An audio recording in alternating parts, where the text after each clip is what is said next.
Bienvenue à l'atelier Lieuret. Bonjour Céline. Bonjour.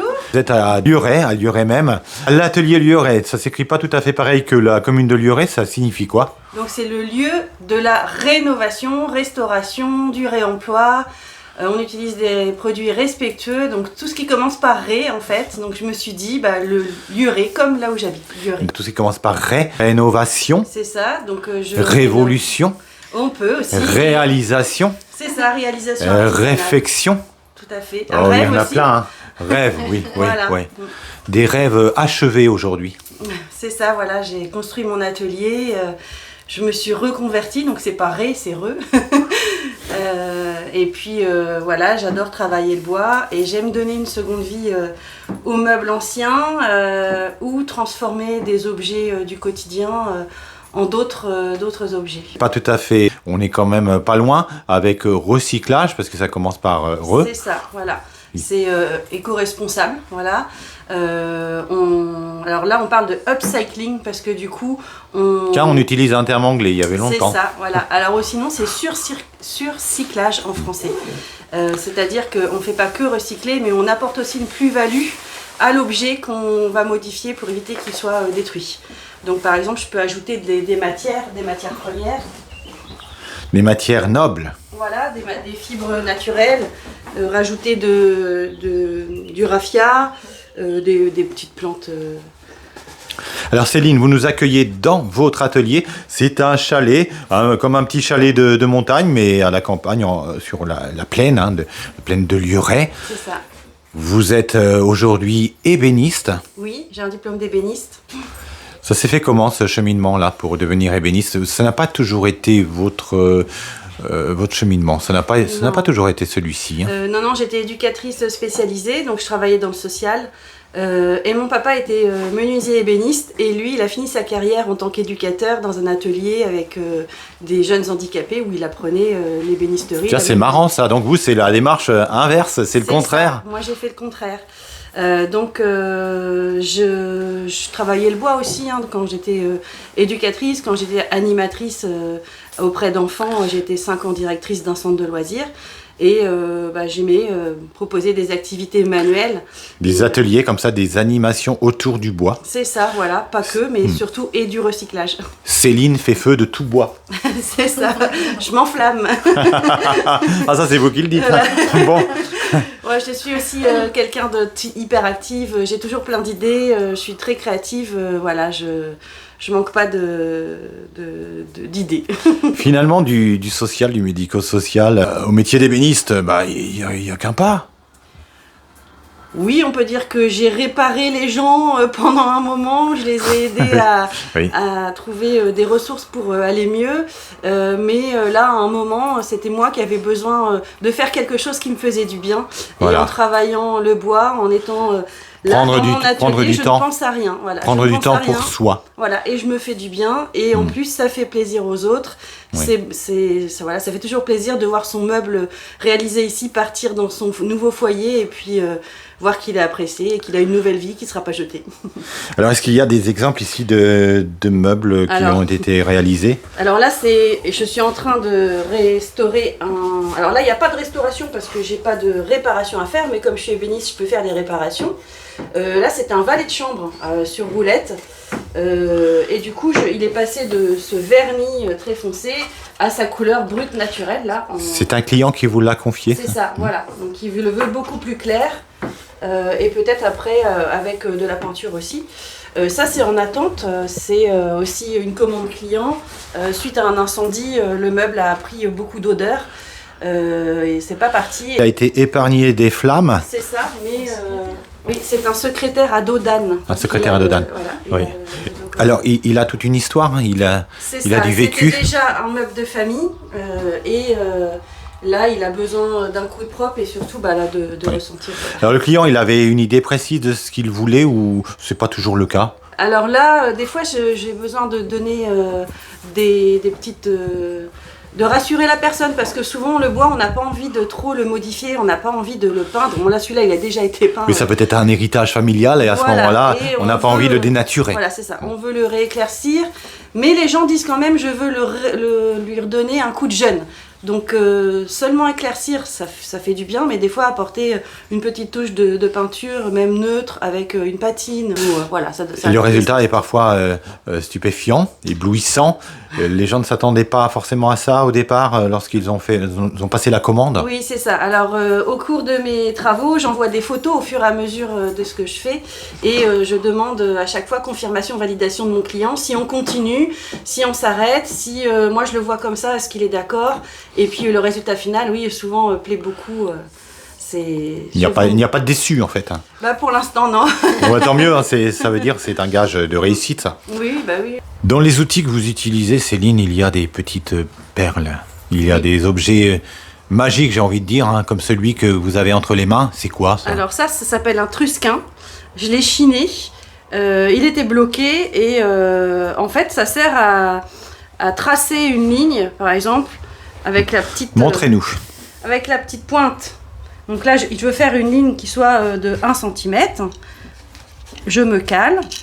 Et ensuite, je vais faire glisser mon trusquin. Et grâce à la pointe, là, je vais avoir ma marque. Vous connaissiez déjà cet outil avant de l'utiliser? Oui, je l'ai utilisé en première année de mon CAP ébéniste. C'est un outil d'ébéniste qu'on utilise encore aujourd'hui. Donc, il y en a des plus modernes, mais celui-là, il est assez ancien. Et le jour où je l'ai trouvé, j'ai trouvé aussi ce petit rabot, Guillaume. Et j'ai remarqué en nettoyant qu'il était inscrit au prénom du jeune apprenti qu'il a utilisé en 1913.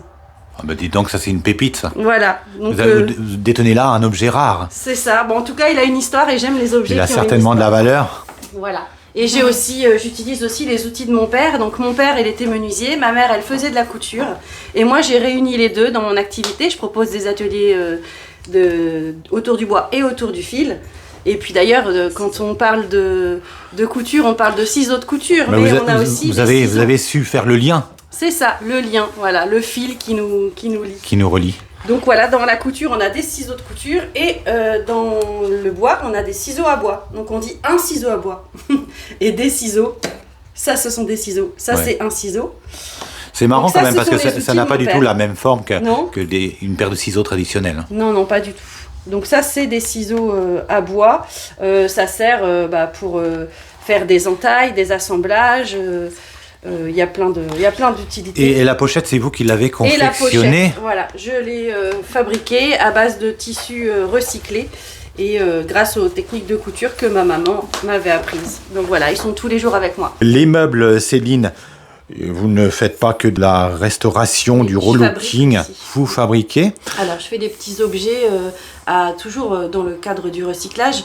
Je me fournis de chutes de bois dans les menuiseries. Et la réserve, donc là j'ai quelques chutes de chêne, j'ai du hêtre, j'ai du pin, donc tout ça c'est en train de sécher, ça va être réutilisé. Et avec, par exemple, bon, là, c'est des petits objets, hein. Pour l'instant la création j'ai pas encore beaucoup commencé. Est-ce qu'il y a un bois qui se travaille mieux qu'un autre? Oui, je dirais le hêtre, le frêne, sont des bois... qui sont résistants, mais j'aime bien les travailler. Le chêne, qui est un peu plus dur, mais voilà, qui aussi...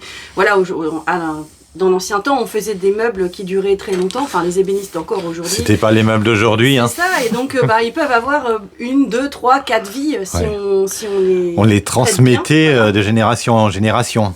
Voilà, c'est ça. Par exemple, ça c'est un petit meuble de couture, une travailleuse. Magnifique. Qui était à la grand-mère d'une grand-mère aujourd'hui.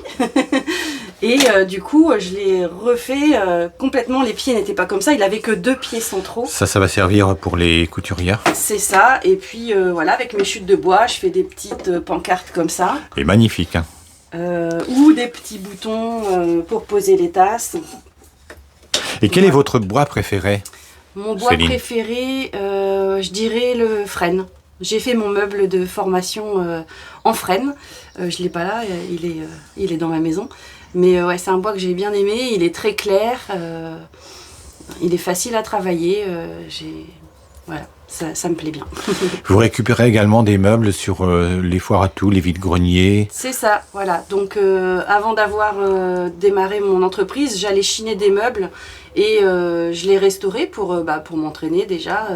Pour essayer mes peintures, j'utilise des peintures qui sont éco-responsables, écologiques, bon pour l'environnement et bon pour l'homme aussi. Et maintenant, je le fais aussi de temps en temps. Donc je restaure ces meubles-là, je les rénove ou je les transforme. Ça, par exemple, c'était une boîte à thé. Elle a trouvé je l'ai transformé en coffret à bijoux. Elle a trouvé une seconde vie, un autre usage. Là, c'était un verre. Et là, c'est une ancienne assise de chaise. Donc, en fait, voilà, il y a beaucoup de... Dans mes créations, si je fais la liste, même cet aménagement-là de petits coins bureaux, tout est fait à base de recyclage, de réemploi, en fait. Ce qui est quand même assez amusant et spectaculaire, c'est qu'un objet qui n'était pas forcément destiné à ça au départ, parce que là, c'est... Bijoux. Voilà. Trouve une seconde vie et vous avez beaucoup d'imagination du coup. Ah oui, mais en fait, voilà, dès que je vois un objet, je vois son autre utilité et j'aime bien ça. Être un petit peu surprendre, voilà. Surprendre, ce sont des coups de cœur comme ça. C'est ça, et puis j'espère déclencher aussi le coup de cœur auprès des personnes et de leur montrer. Alors, quand je fais des expositions ou des marchés, donc là, j'accroche une petite pancarte avec ma vie d'avant, le meuble à son origine, comment il était, et ensuite on voit sa transformation. Donc ça donne une idée aussi, parce que quand on ne voit pas comment c'était avant, on a du mal à imaginer. Oui, c'est vrai. Donc c'est important. Internet, ça va être bien, peut-être pour votre activité, mais ça va être un outil, parce que c'est important de voir, éventuellement de toucher. Oui. Bien sûr, oui, je suis sur les réseaux sociaux, mais je vais aussi essayer de rayonner à travers des marchés, des boutiques de créateurs. Voilà, j'ai déjà un petit réseau d'artisanes sur le secteur et j'attends d'avoir un petit peu plus de production artisanale pour pouvoir m'installer et puis aller présenter tout ça. Elle rayonne déjà dans la campagne normande. Céline, l'atelier de Lieuret. Vous nous donnez votre adresse, un contact ?